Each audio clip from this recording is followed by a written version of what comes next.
Coucou les amis, j'espère que vous allez bien. Aujourd'hui, je vais vous raconter mon parcours professionnel.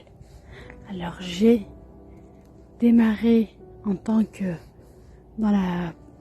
en 2013 dans la restauration. J'ai obtenu un CAP hôtellerie-restauration. Voilà, ce n'était pas voulu, c'était pas mon projet à la base. Mais étant donné que j'étais en troisième de SECPA, j'ai fait tout mon collège en SECPA ça c'est pour les adultes, pour les enfants en situation de difficulté ou voilà. Moi j'arrivais de l'étranger, je ne savais pas parler français, tout ça. Et à 12 ans et du coup voilà, tout mon collège je l'ai fait en SECPA. Du coup à ce moment-là, quand je leur ai dit que je voulais travailler dans la petite enfance, en 2010, ils m'ont dit qu'il n'y avait pas de débouché là-dedans, que c'était mieux d'aller dans la voie de la restauration. Ce que j'ai fait. Et ensuite, j'ai travaillé pendant 2 ans, 2-3 ans dans la restauration. J'ai bien aimé. Voilà, le côté, c'était, j'ai pu voyager.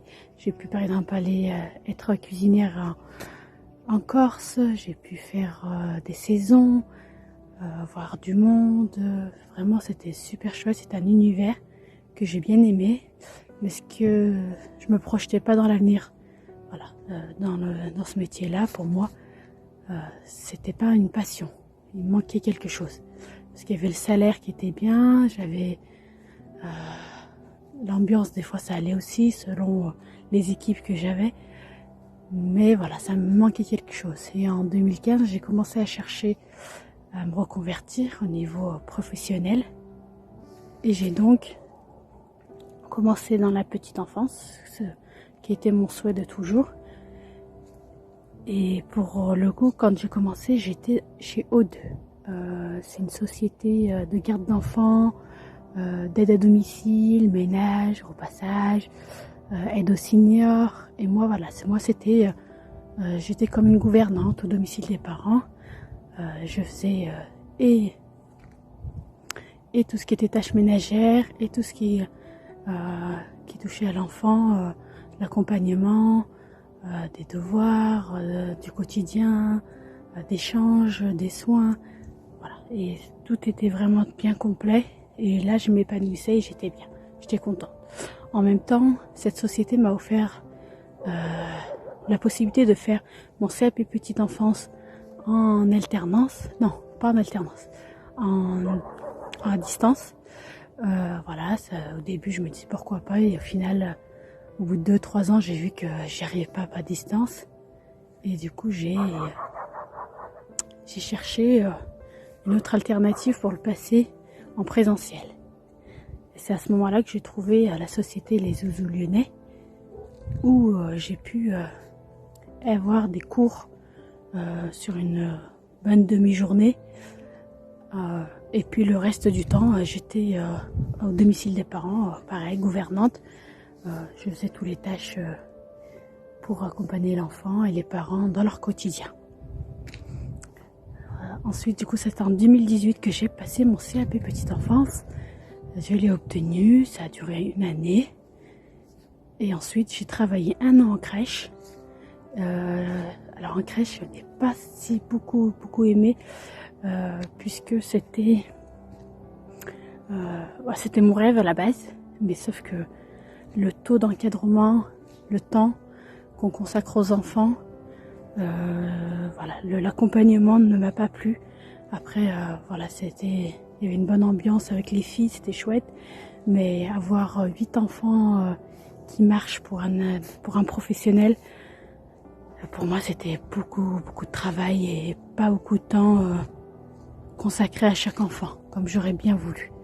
Et pareil, 5 bébés pour un professionnel, c'était pour moi aussi difficile à accepter de ne pas donner autant de temps que j'aurais voulu à ces enfants, même si les soins bien sûr étaient faits, que les enfants étaient bien accompagnés, mais il me manquait quelque chose et voilà. Après, je respecte tous celles et ceux qui travaillent dans ce domaine et qui tiennent bon et que ça plaise. Voilà, vous êtes super et des champions. Voilà, pour moi ça m'a pas convenu et voilà, ça arrive, c'est pas grave.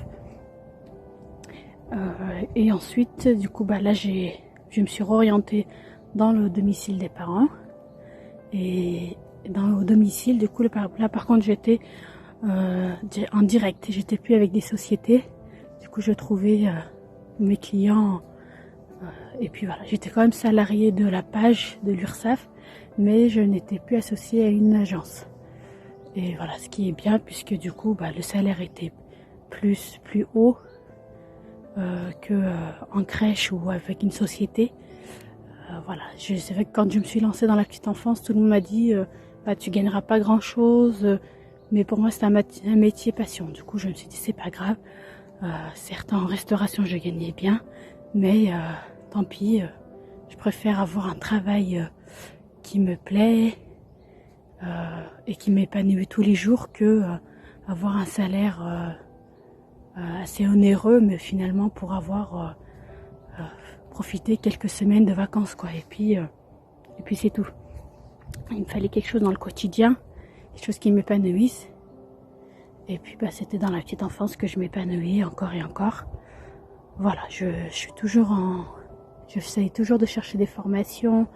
Là, j'ai déjà fait par exemple une formation avec le langage des signes, pour le massage des bébés, dans la réflexologie plantaire, pour soulager les petites douleurs coliques, type dents, voilà, ces petits mots-là. Et puis ensuite, voilà, sur la gestion des colères aussi, j'ai fait une formation. Et là, ce que j'aimerais, c'est accompagner les parents aussi, parce que voilà, depuis 1 an et demi, je suis maman. Voilà, je connais aussi ce côté-là. Et puis, excusez-moi, j'ai cherché mes mots. Et puis voilà, je cherche aussi une formation. Là, je suis pour vraiment compléter mon côté coach et accompagnante parentale, même si cela fait déjà 8 ans que j'accompagne des parents dans le quotidien avec leur quotidien de famille. Mais voilà, je pense que une petite formation, j'aime bien, pour être toujours au clair, pour être toujours à la page, comme on dirait. Et puis voilà. Et je vous souhaite une bonne journée. Je vous dis à bientôt. N'hésitez pas à me laisser un petit commentaire, un petit j'aime. Dites-moi ce que vous en pensez, si vous avez fait la même chose, si vous êtes en réflexion. Et puis si je peux vous aider dans l'accompagnement parental, ça serait avec grand plaisir. À bientôt!